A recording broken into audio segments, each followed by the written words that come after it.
Hi, everyone. Welcome back to Sexual Assault Survivor Stories, the SAS podcast. I'm your host, Dave Markle, coming to you from the Long Valley Studio in Washington, Utah. This is episode 147, and this week I've decided to do something unprecedented for this show. I'm replaying a past episode. I honestly didn't think this would be something I'd ever do on this show, but circumstances have changed my mind. The backstory is that I had scheduled a person to record with me for this week's episode, but due to circumstances beyond her control, she had to cancel the recording session. I didn't have a backup ready for this week, so here we are, listening to a repeat of a past episode. But the episode I've picked is one that's near and dear to my heart, and one which produced a lot of positive feedback and comments, as well as a lot of people reaching out to me wanting to get in touch with this guest. It's my adopted daughter, Cashaye Barrera. This episode was recorded exactly 2 years ago, so keep that in mind as Cashaye introduces herself and her family when she's giving ages. Everyone's 2 years older, of course, but this episode is extremely powerful and pertinent, and it's a privilege to be able to re-air it. Let's get to it. Here's Cashaye. Hey, SAS listeners, I'm really excited today. Here in the studio with me is my own daughter, Cashaye Barrera. And Cashaye has agreed graciously and kindly to tell us about her sexual assault story. But before she does that, Cashaye, I'm going to ask you to tell my audience a little bit about yourself. Hi, I'm Cashaye Barrera. I'll be 33 in August on the 9th. I'm married to my husband, Miguel. We have 4 kids. My oldest, Anna, she's 11. Audrey, she's 8. And then I have Eli, my middle. He's 7. And then I have my youngest, Enya. She's another girl, and she just turned 2. And I'm the stay-at-home mom. I take care of my kids and just living life, I guess, being a mom. So busy mom all the time. That's for sure. And Enya just had a birthday, just turned 2. We had a great little birthday party over at your house. That was fun. It was good. Well, the reason I asked Cashaye to be my guest today is because Cashaye has her own sexual assault survival story. Cashaye is an adopted daughter. We adopted her 15 years ago. Time flies when you're having a good time, right?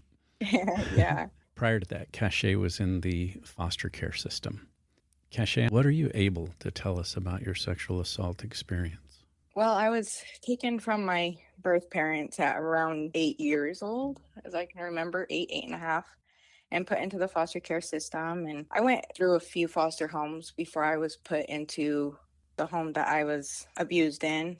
The furthest I can remember back probably would be age 14. I also remember because I was put on medication at that time, and it was a scary situation. So the furthest back I can remember was 14 years when it started. And at first it was just, kind of weird things at first. Like he wanted to give me rides to school every day and started talking to me more, and which he wasn't like that before. He was kind of a lazy guy. He didn't really do anything. So it was just very weird. And I just thought he was just being nice at first. And then after that, it was started with the abuse. And, at first it was just kind of touching my shoulder, making inappropriate comments. After that, it turned into him touching me, and I can remember only it really being at night.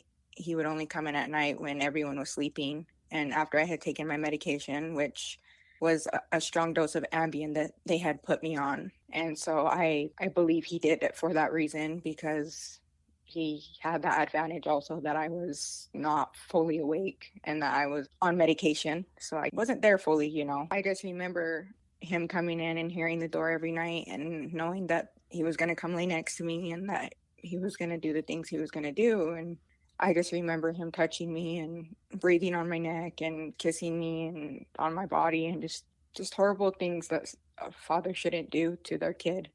I also remember the few times I did try to tell my foster mom that he was coming in my room at night. She said I was crazy and that I just wanted attention and that I was a troubled kid and that I just needed to go back to bed. And so even when I tried to ask for help, there wasn't help. And I felt like I was by myself. I had my siblings, but they were so young. There's no way they would understand what was going on. That's all I remember, is it mostly happening in my room every night. And it was almost every night that he would come in and wait for everyone to be asleep, wait for me to take my medication. And he would come in and do the things he did to me. I remember also telling myself that, because I also used to always watch crime shows because I was just one of my favorite things I was really into. And I remember telling myself that I'm not dumb, I'm smart. I know these things, and that he needs to be caught, and that this is gonna stop one day, that this isn't gonna go on forever, that I'm a strong person, that I'm gonna put a stop to it. And so I started telling him things like, I don't want you to do that to me, or I'm going to tell somebody. And he would tell me that if I told somebody, that he would put me into, at the time he was working in a troubled teen. I'm not sure what it's called, but he sends them away to like places to get help. And I believed him. I was younger. I wasn't as smart as I am now.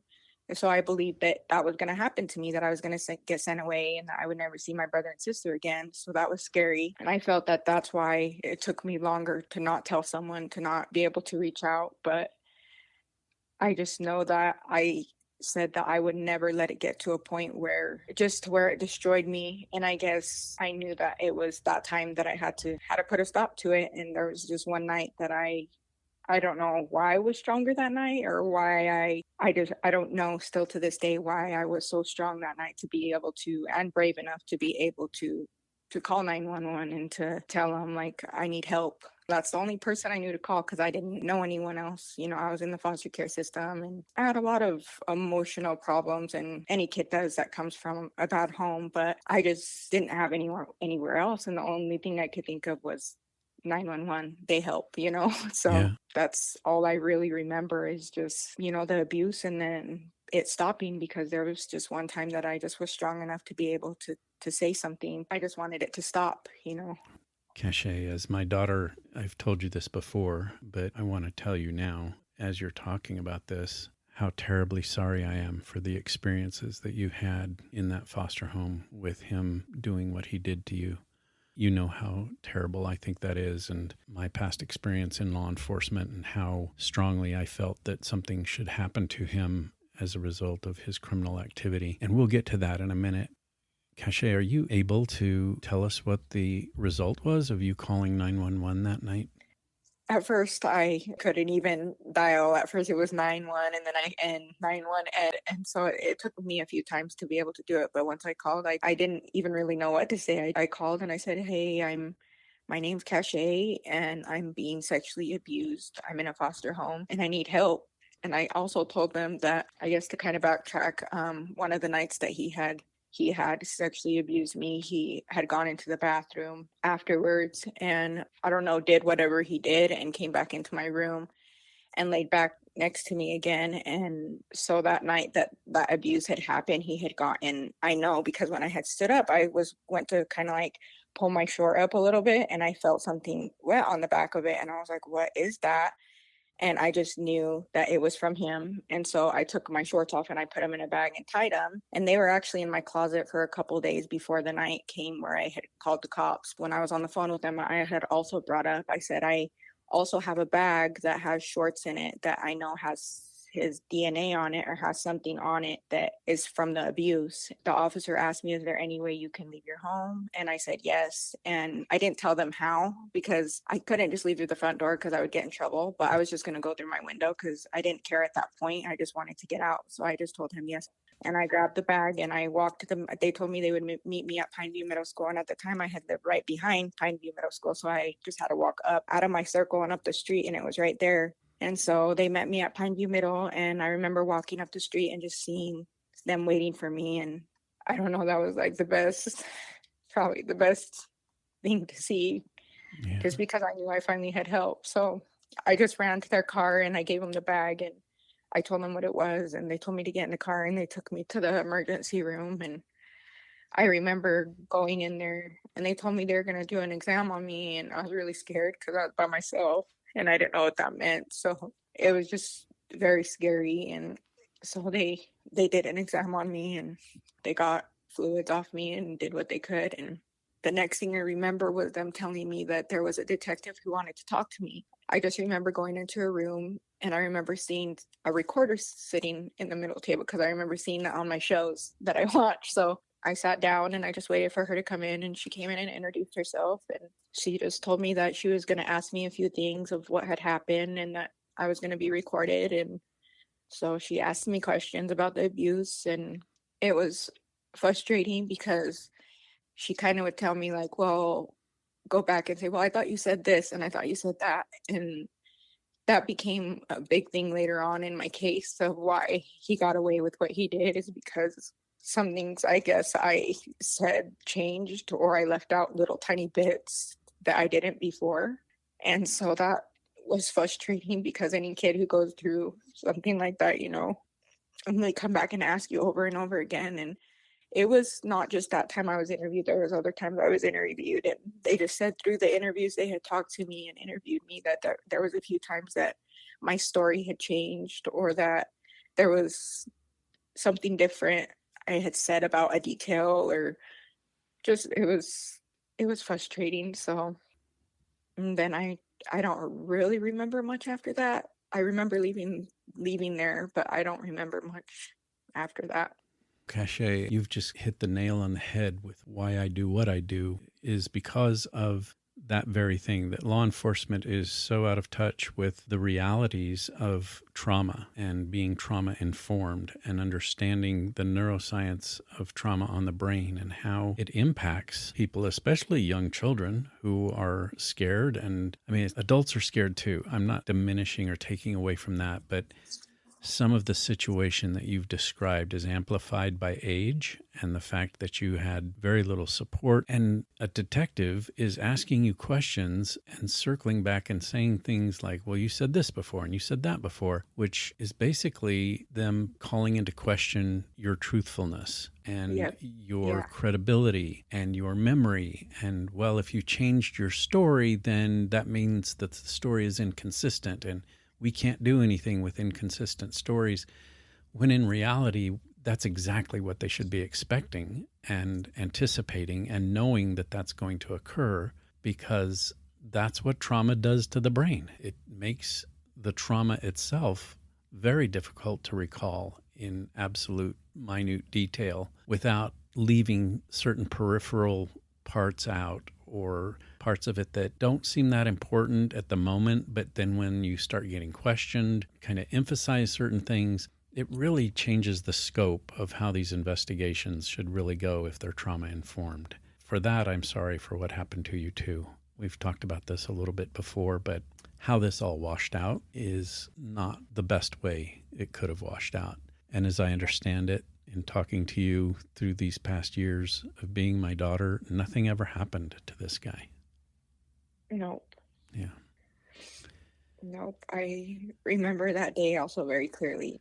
The day that, we went to court and we were going to find out. What I was thinking is I was going to finally see him go to jail and, pay for what he did. But it came to be him not guilty. And it's just so frustrating, because I tried so hard. And Yeah. and not just that, like I see stories just like today, it's still happening, where kids are being ignored, and or CPS doesn't check on them, or they say that they do and they're supposed to be doing home visits and they're not, or there is kids that do ask them for help and they ignore it. And I remember that because CPS also came to that home a few times, and I had told them I wasn't okay there. And I didn't tell her I was going through abuse. I just told her I was not okay there and I wanted to leave. And so the frustration I have towards, I guess I shouldn't still have, but I do, because he gets to live his life just fine, and he gets to be out there, and who knows, maybe for other people, I don't know. Yeah. But it's not what was supposed to happen. So For sure. I wonder, Cashaye, if you're able to tell us about the impact that had on your life while it was happening. If I remember right, that it happened over quite a long period of time. You said it started when you were about 14. yes, Do you remember when it stopped? when they took me out of when I called that night, it went on all the time until I was able to call and ask for help. And I believe I was 15, almost 16, or I could have been 16 at the time. It was around 15 or 16 when I had made that call. So I dealt with it for quite a while before I was able to tell somebody. About 2 years then. Yeah, And Cashaye, when they did take you out of the home, did they take your siblings with you at the same time? they did not. I was very sad about that because there's so much other stuff that happened that involved my siblings. There was also evidence found, a video found. They couldn't tell if it was, which doesn't make sense to me, but they couldn't tell if it was my foster dad who was abusing me or if it was my younger brother who was at the time, oh my gosh, barely 5, 6, very young. My brother, I still talk to him, and he's admitted to me, back then did not, but has admitted to me that he did go through a lot. And he also went through abuse. So I know it wasn't just me. I'm sad they didn't take him out because I feel like if they did, maybe they wouldn't have gone through what they went through. I asked them if they were going to take them out and why they wouldn't. And they just told me that that's something they can't do, that they have to first talk to so and so and see what's going on. And I ended up finding out that they left them in the home. And how did this impact your life in other ways? It made me an angry person, I guess. It has made my marriage very hard. It's made pretty much, well, I was in 2 other relationships before my husband, but any relationship that I was in, it made it very hard for me. There's a lot of things that he did that most normal people would be okay with in a relationship. It just affects my marriage a lot. It affects my relationships a lot. I have a hard time trusting older men. When I'm in public, I'm very cautious of older men around my kids, just because what I've been through.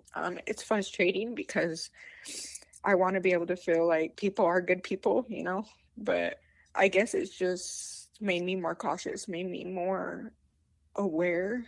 I guess those are good things in a way, but it's also made me angry. It's affected my life with, I'm a religious person, so it's affected my life with God, my relationship with God. There's so many things that it's affected because of his selfishness. That I just wish that those things could be normal for me, but they're not. Yeah. And just like going out in public is hard sometimes because I have so much anger still. And, I went to therapy for a while, but that was only till I think I was about 18. I think that was the last time I remember going to therapy. And so it's just hard for me to be in public because I just don't like being around people, I guess. Yeah. And I guess I found ways to try to deal with it in a good way, to try to let it go. But I know it will always bother me because he's out there. And because I know he's out there, I'll never be okay. And that's what's frustrating for me because he shouldn't be able to do what he's doing.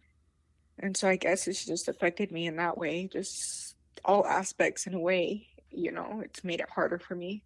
Yeah. Did it impact your school life? Yes, very much. That was also a big excuse when I would bring up the abuse, was that I was a troubled kid because I started failing all my classes when the abuse started. And so I wasn't doing good in school anymore. And I was getting called by the office for, flunking school or whatever you called it back then. Truancy, or that's what they called it when I was going to school. I got a lot of truancies in school. I had to do community service a little bit because there was things I did at school that I wasn't supposed to. And that was my agreement with them to be able to keep going to school. I stopped talking to a lot of my friends. I stopped hanging around everybody. So yeah, it affected a lot. I even had friends years later asked what happened to me. And I just told them I went through something really hard and that, I'm sorry. Like, I don't know what else to say. So yeah, it affected my school a lot. It was hard for me to get back on track and to be able to graduate and get my GED because it was just so hard to go back and to do that years later, to learn all that again. And after so many years of not being in school, so that was hard. Yeah. Just knowing that he gets to live his life like it's nothing, like he gets to do everything, even though he destroyed someone else's life. It's not fair. Right. So. And the way law enforcement and the criminal justice system handled it, basically the result, him being scot-free, is just maddening and frustrating and really prolongs the trauma. Yes. What do you do, Cashaye? You said that you've developed some ways of some coping mechanisms and you're doing what you can to heal. Are you able to tell us some about that? I think a lot of it is my kids, me knowing that I have something in this life that I have to be here for, that I can't just give up, that I can't be an angry person all the time because my kids see that. My kids are very smart. So I think my kids have a lot to do with me being able to heal and get through things. Also, like I said, I'm not a super religious person, but I try my hardest. I do believe in God, and I think that's a lot of where I've been able to heal, is knowing that I have him and that I do have someone I can talk to, and that someone that there is listening, and he's doing what he can to help me. It might not be what I exactly want, but he's helping me in a way. um I love music, so music has helped me a lot, a lot, a lot get through so many times where I thought that I didn't want to be here anymore, or I had horrible negative thoughts. Music has been always something to help me get through those times and help me feel better. I care about the people I care about, so I see someone getting hurt, or I see somebody I care about someone hurt, I'm I will be mean, and I will say something. So I have a lot of anger I'm working on because I don't want to be that person anymore. I don't want to be so angry. And recently, working out has helped me a ton because I can't explain it unless you do it, because it's just something your body feels after you're done working out. It's just the feeling I get, my heart beating that fast. Just me knowing I'm doing something to help my life be better, to help me be healthier, to help me to be here longer for my kids. Yeah. It's just a feeling that, and I'll put my music loud sometimes. Sometimes I don't have good days, and I'll put my music loud. And once I start working out and once I start doing all that, those feelings start to fade, and they don't always go away, but it helps a lot. It helps me get through the day, helps me get through the week. Writing, I write a lot. Not like poems or anything. I used to when I was younger, but I write just how I'm feeling. Sometimes I'll kind of write like I'm talking to someone in a way. So writing has helped me a lot. I do that a lot when I'm feeling down too. Yeah. So those are a lot of the things that have helped me get through it, I guess. And I know you have a really good support system in Yes. your adoptive mom. Yes, And she's amazing. And that's also another thing that has been hard for me too, is like I said, relationships with anyone. um, I'm a hard person to be around sometimes. And I'm working on my relationships with everyone. I'm trying to talk to people more, family and friends, even strangers. I'm just trying to be more out there because I have kind of cut myself off from everybody, just because I get down a lot and I feel like I'm by myself when I know I'm not. I do. I have amazing parents, and I appreciate them so much. I appreciate you guys so much well, you were a for doing what blessing. you. But I appreciate you guys doing what you do, just for others too. What Yeah. you do to help other people. Well, it's been a blessing for us to have you in our lives. And I'm so glad that you were placed in our home first as a foster child, and then we ended up adopting you, I think, at 18. Yep. And like you said, it's been a rocky road. Not all of it has been smooth and easy and great, but you know that we're there for you. And I know Yes. that you've got other support systems also. And like you said, your children are amazing and are a great support. They are very loving and wonderful children. It's amazing to see your relationship with them grow. Yeah. And I know Miguel does a lot. He works hard and he tries his best to be a support system for you also. So I think Yeah. that's worth mentioning. Yes, definitely. Cashaye, before we go, I want to know what kinds of things you will do now that we've had this discussion. And it's obviously brought up a lot of emotion, a lot of feelings that I know that we haven't talked about or you haven't addressed in a while. What will you do for the rest of today to take care of yourself and to help get past some of the memories and traumas that have come up just in discussing your experience with us? Um, I guess what I call my me time for me to get better or to feel better, or even sometimes when I just want me time, is just like I said, music. a relaxing shower without kids bothering me.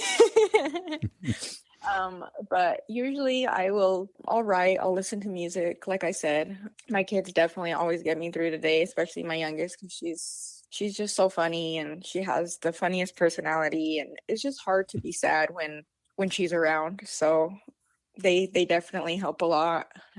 Just getting sun too. I feel like I need to get out today a little bit, probably when it cools down a little bit in the evening, but just get out in the sun and get outside, because I am at my house a lot inside. So You can always come over here.